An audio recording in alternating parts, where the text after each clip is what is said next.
আজকে আমরা বানাবো হচ্ছে চিলি মাশরুম। তো চিলি মাশরুমের জন্য আমরা আজকে ওয়েস্টার্ন মাশরুম নিয়েছি।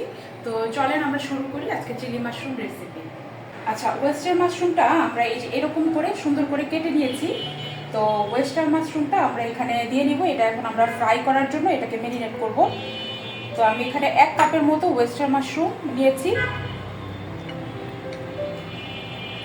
তো প্রথমে আমি দিয়ে দিব লবণ,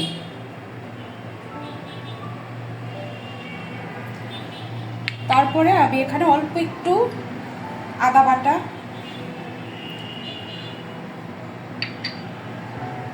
একদম অল্প, আর অল্প একটু রসুন বাটা, এটা হাফ চা চামচের থেকেও কম।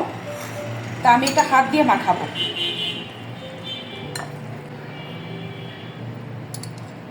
এখন দিব হাফ চা চামচের মতো সয়া সস, তারপরে দিব অল্প একটু কাসুন্দি অথবা মাস্টার্ড পেস্ট। এটা আমি আবারও ভালো মতো হাত দিয়ে মাখিয়ে দিব। তো আমি এখানে দিয়ে দিব সামান্য চালের গুঁড়া। এটা আমি 1.5 চা চামচের মতো চালের গুঁড়া নিয়েছি। তারপরে দিয়ে দিব 1 চা চামচের মতো ময়দা আর 1 চা চামচের মতো কর্নফ্লাওয়ার গুঁড়া। তো আমি এটা খুব ভালো মতো মাখিয়ে নিব। হাফ চা চামচের মতো লাল মরিচের গুঁড়া, এটা টেস্টের জন্য, কেউ চাইলে অ্যাভয়েড করতে পারেন। তো আমি খুব সুন্দর মতো ওয়েস্টারটা মাখিয়ে নিব।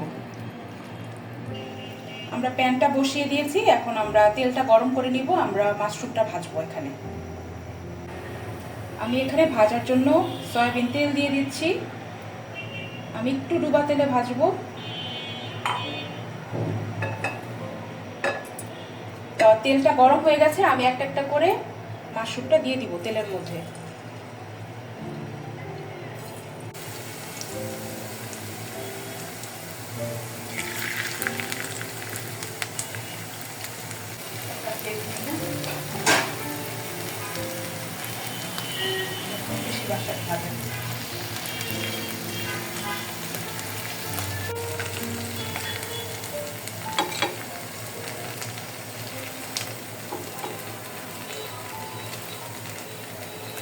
আমি কর্নফ্লাওয়ারটা গোলায় নিব। এখানে আমি 2 চা চামচ পরিমাণ কর্নফ্লাওয়ার দিয়ে দিলাম। কর্নফ্লাওয়ার আর হচ্ছে অল্প একটু লাল মরিচের গুঁড়া। লাল মরিচের গুঁড়াটা আমি হাফ চা চামচের মতো দিব।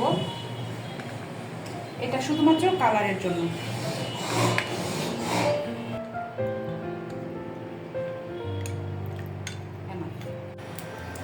আমি পরিমাণ মতো তেল দিয়ে দিব। এখানে আমি 3 থেকে 4 টেবিল চামচের মতো তেল দিব। এটাতে কিন্তু তেল খুব বেশি পরিমাণে যাবে না। তো আমি 4 টেবিল চামচের মতো এখানে তেল দিয়ে নিলাম।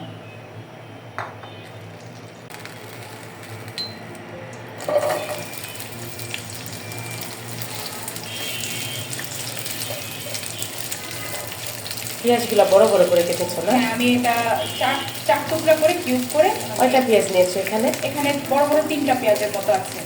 আচ্ছা,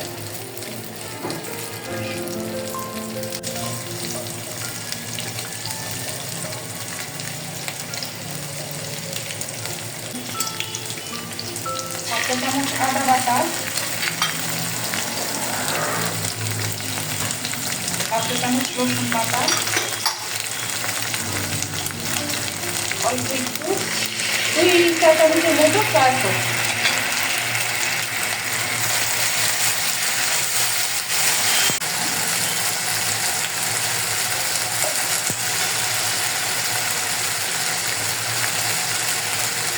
ক্যাপসিকাম দিয়েছো? হ্যাঁ, আমরা সবুজ ক্যাপসিকাম ব্যবহার করব। এখানে কেউ চাইলে বিভিন্ন কালারের ক্যাপসিকামও ব্যবহার করতে পারে। কয়টা নিয়েছো এখানে? এখানে পুরো একটা বড় ক্যাপসিকাম আমি কেটে নিয়েছি লম্বা লম্বা করে। 1 চা চামচের মতো কাসুন্দি পেস্ট দিয়ে দিলাম। এটা অপশনাল, চাইলে দিতেও পারেন, আবার স্কিপও করতে পারেন। কালারের জন্য লাল টমেটো দিয়ে দিলাম। আচ্ছা, এখানে তো লাল ক্যাপসিকামও ব্যবহার করা যাবে না? টমেটো দিলেও কিন্তু খুবই মজা হয়। হ্যাঁ, এটা ফ্লেভারটাও ভালো, চাইলে কিন্তু ক্যাপসিকাম দিয়েও কেউ করতে পারে। তো আমার কাছে মনে হয় যে ক্যাপসিকাম এবং টমেটোর কম্বিনেশনটা খুবই ভালো। আমি হাফ চা চামচের মতো লবণ দিয়ে দিলাম সবজিটা সেদ্ধ হওয়ার জন্য। কাঁচামরিচ কয়টা দিলে এখানে কাঁচামরিচ? এখানে 4টার মতো বড় বড় কাঁচামরিচ মাঝখান দিয়ে কেটে দিয়ে দিলাম জাস্ট একটু ফ্লেভারের জন্য। এখন দিয়ে দিব হচ্ছে 2 চা চামচের মতো টমেটো কেচাপ। হ্যাঁ, আচ্ছা, টমেটো কেচাপ দিয়ে দিলাম।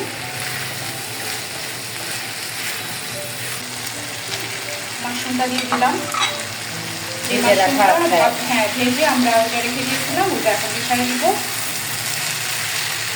এটা দেখতে কিন্তু অনেকটা মাংসের মতো লাগছে। হ্যাঁ, মনে হচ্ছে এটা চিলি চিকেন, তাই না? হ্যাঁ, কিন্তু এটা হচ্ছে চিলি মাশরুম। যারা ভেজিটেরিয়ান আছে তারা কিন্তু সহজে এটা খুব বাসায় তৈরি করে ফেলতে পারে, কোনো ধরনের মাংস ছাড়াই। হ্যাঁ, ভেজিটেরিয়ানদের জন্য সুবিধা, বাচ্চাদের জন্য সুবিধা। হ্যাঁ বাচ্চারা তো চিকেনটা পছন্দ করেই। হ্যাঁ, আমরা যে মিশ্রণটা করে রেখেছিলাম কর্নফ্লাওয়ার আর মরিচের গুঁড়া, ওইটা আমরা এখন দিয়ে দিব।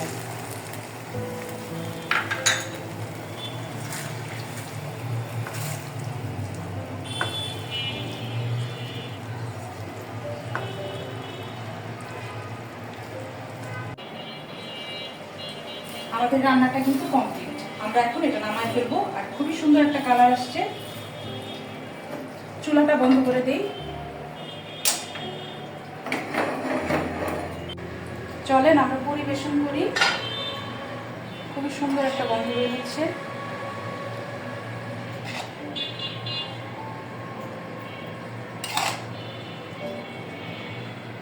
এটা যারা মাংস খায় না তাদের জন্য খুবই ভালো একটা ভেজিটেরিয়ান রেসিপি।